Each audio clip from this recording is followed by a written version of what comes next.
Engagement issues. Welcome to Healthcare Sucks. But the volume's not going to be very high on this, but let's listen to these WHO bozos. It's live.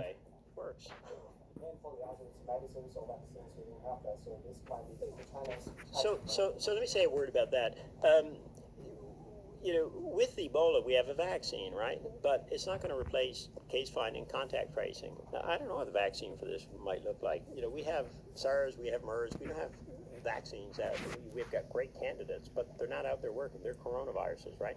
And remember, there's the 6 human coronaviruses right now. There's those 2, and then there's the 4 that cause common colds and things like you've heard about.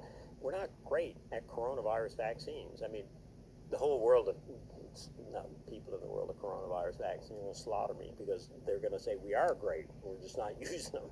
But we don't have the experience we do with flu and with other diseases. So and China's very pragmatic. Don't know if we're going to get it. We're going to work on it, but we're going to move this way. That's what you heard again and again. And they're not going to say Okay. Agenda 21. They're not going to say bioweapon. Yes, Bruce. It's been 2 years. I can't remember which agency. I'm sorry. Reuters. Right.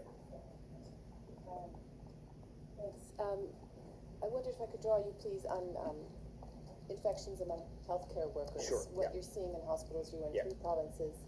Do they have 2 parts? Do they have enough equipment? And the training? And then secondly, are you seeing transmission still in healthcare settings? Infection in healthcare workers, and does he have enough equipment? Given the scale of 3,000. Super important question Stephanie asked about healthcare workers, right? Because if your health system goes down, you can't run your response. Early days of Ebola in West Africa, it was one of the big challenges we had. And it's a common thing when emerging disease, nobody knows, right? It hits the health, it enters through the healthcare system. Remember, that's where a virus is going to enter often because they come in looking for care, and all of a sudden, boom, it blows up. And if I remember correctly, Italy had an issue. So with that, in terms of China, first on the numbers of healthcare workers, and this is rough. We always have to be careful and differentiate healthcare worker infections from nosocomial outbreaks. So a nosocomial outbreak is an outbreak in a healthcare facility, right?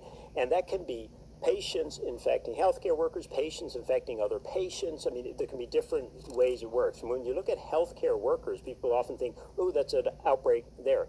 Most healthcare workers got infected in the community, not in the healthcare worker. As you get in there and you talk to people who actually did that, and they can tell you, they say, well, no, they know, people often knew where they got infected. The ones that are in the press, and rightfully so, are ones where it may have happened in a healthcare facility, but the majority hadn't. So there had to be a 2-pronged approach to this.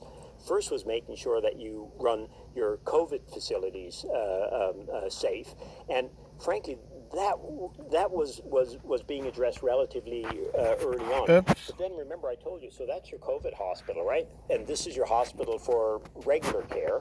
Okay, so I'm pregnant, don't feel great, I'll go into the regular care hospital, or I've had chest pain and I'm having problem breathing, I'll go there.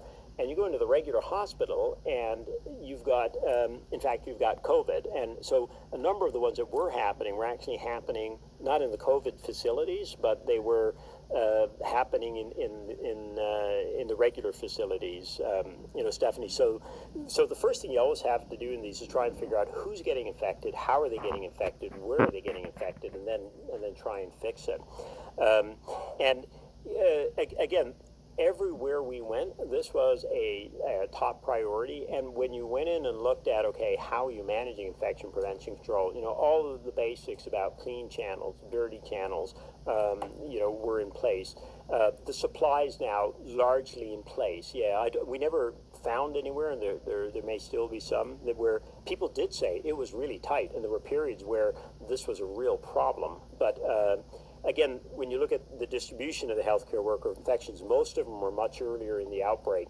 And that's the other thing, that's what we're seeing. I mean, you've seen in the countries that get reinfected, boom, you get these outbreaks because they're not used to dealing with the disease. But Are they taking it seriously? Absolutely. Are they good at it? Absolutely. Are the numbers coming down? Absolutely. In terms of healthcare worker infections, Tamping it that's a down. good news story within it. Tamping it down.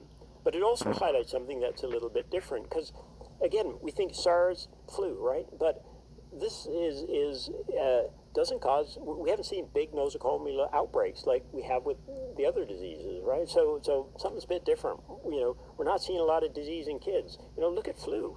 You know, all the kids get sick, right? Because it's Which is bioengineered. a problem. Because remember, one of the big problems with flu, all the kids get And of sick. course and he's all going to parents dance have to around stay home, that. and then you lose billions of dollars, and from your economy. That's how it works.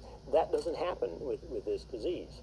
And we never. By the way, when we talk to people, we couldn't find an example where a child was the index case in a transmission chain or had, led to the infection of an adult. Now that might just be people's recall or bias or whatever, but it was an interesting insight because remember, a lot of things that we test in science, it comes from someone's observation and then you say, okay, why is that? So did I cover that well enough, Stephanie? I'm sorry, I'm kind of rambling. Because it's such an important issue. These WHO guys are so full of BS. Yeah. I mean, they dance around and dance around and put on a circus show while you're watching the lions jump through the hoops. Put yourself at risk, and I was going to come talk to you guys, and I wasn't going to put my family at risk. They're lying to you. But anyway, but we could see where they started and went in and got gowned, and the rest to go in. And we met this woman there who explained the different stages and the mirrors for how they check the gown properly, etc. And she really knew. She was so impressive. And so I said, "So you're like an IPC expert?" She's like, "No, God, I do something completely different." As far as the workers getting sick, look at China. You found this passion. That's the one thing we do know is China's Stephanie, that was care workers are all getting sick. People getting sent into the line of fire, right? Without the proper. Well, I'm going to spare you this, guys. Early in this, people were caught. If you want to watch this Bozo, you can go out there and watch it. But what sounds like it I got to happened, tell you, as then, a truther, because if you were coming in from another province, all they do with the WHO is set up bull-ass lies. And the truth of the matter is, now they're dancing around the pandemic is because of the money. Once they declare a pandemic, they have to reach into funds that they've been given, and they don't want to reach into those funds, guys. That's what's behind part of the pandemic, naming it.